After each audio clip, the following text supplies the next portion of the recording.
everyone and welcome to this module on the plumbing trade. In the last session, we have discussed about tap formation on the CI water main line, fixing a ferrule on the CI water communication pipe, fixing the water meter, laying the consumer pipeline, preparing installation material for bed forming, commissioning the centrifugal pump and motor on the bed, connecting the suction line and delivery line, testing the suction line and delivery line, assembling the submersible pump and motor, installing the pump and motor in the well, preparing installation material for reciprocating the pump, commissioning the pump in the wall brackets.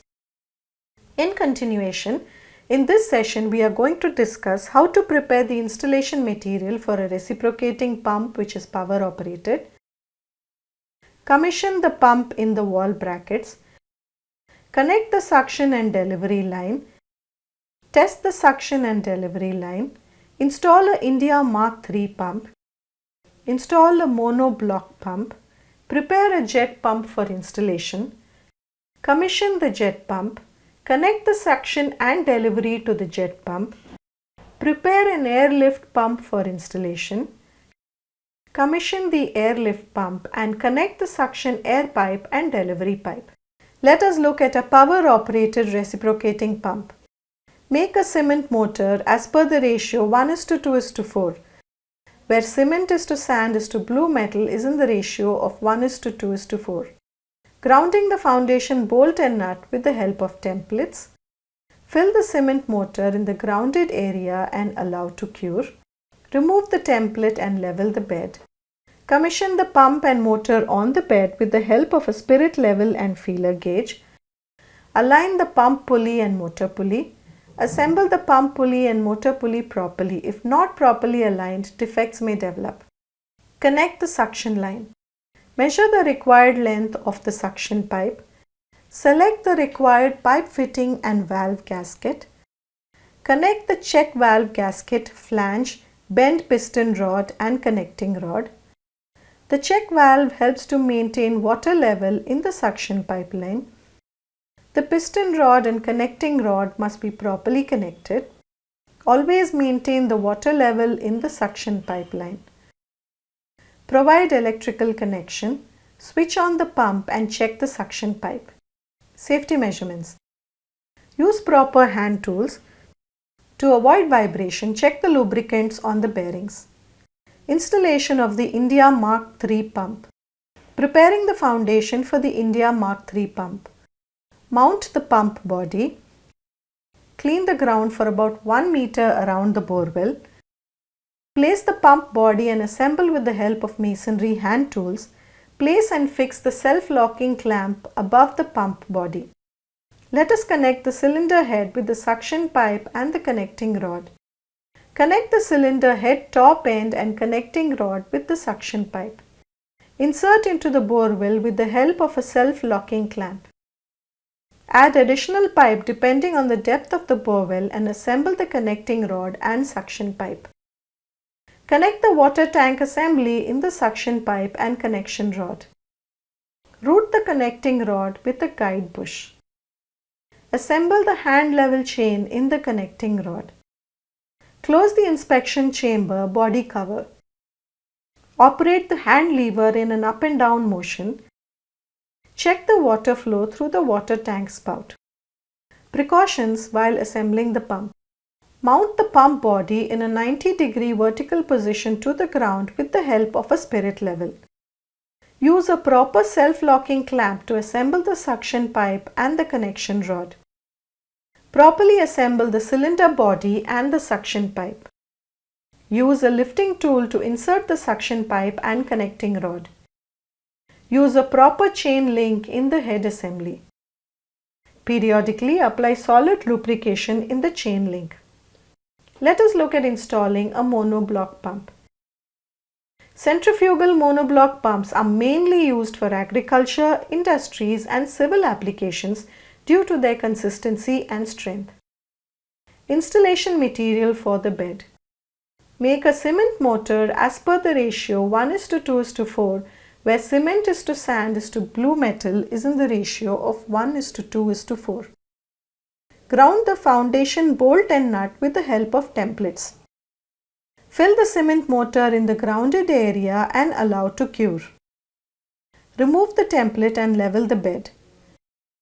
Commission the pump and motor on the bed with the help of a spirit level and a feeler gauge. Connect the suction line and delivery line. Measure the required length of the suction pipe. Select the required pipe fitting and valve gasket. Connect the foot valve gasket, flange and bend to the pump. Measure the required length of the delivery pipe. Select the required pipe fittings and valve gaskets. Connect the delivery line for the required place using a non-return valve and with the help of fittings. Provide electrical connection. Priming the suction pipe.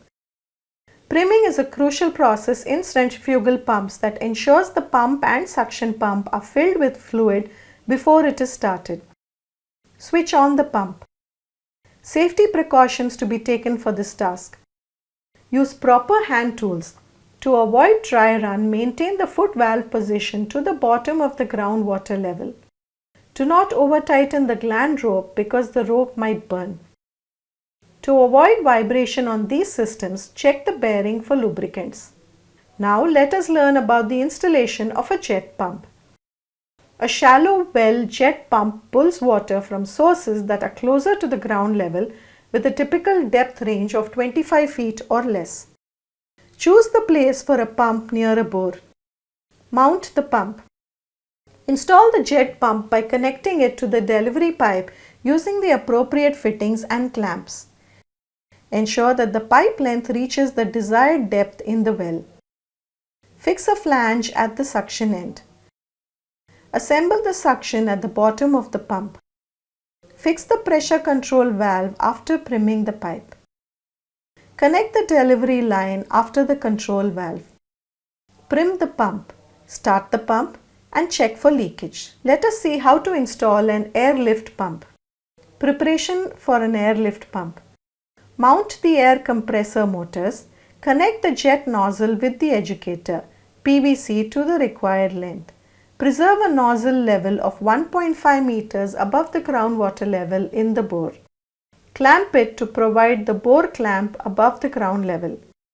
Connect the suction air pipe to pump with a minimum 6 meter length of GI pipe. Connect the delivery pipes. Run the airlift pump and check the water flow from the pump. Installation of a booster pump. Erecting the pump in the bed with a foundation bolt. Fix the pressure tank assembly. Connect the check valve in the pump suction line. Fix the pressure reduce valve after the check valve with a union in the suction line. Fix the ball valve after the pressure reduce valve with a union in the suction line. Connect the T in the suction line. Connect one end to the overhead tank and the other end to a universal valve change. The outlet of the universal valve change has to be connected with a hexagon barrel nipple. Connect T to the end of the nipple. Connect one end of the T to the ball valve and the other end to the delivery line. Fix the union and the hexagon barrel nipple in a pressure tank outlet. Connect the hexagon barrel nipple in the pressure tank and union. To fix the check valve or non-return valve, choose the direction of the valve. A fixed union is a must. Use the recommended pressure in the pump. In this video, we have discussed how to prepare the installation material for a reciprocating pump, commission the pump in the wall brackets, connect the suction and delivery line, test the suction and delivery line, install a India Mark III pump, install a monoblock pump, prepare a jet pump for installation, commission the jet pump, connect the suction and delivery to the jet pump, prepare an airlift pump for installation, commission the airlift pump and connect the suction air pipe and delivery pipe. Preparing a booster pump for installation and commissioning the booster pump. Hope you have a clear understanding of this. Thank you all and see you in the next video.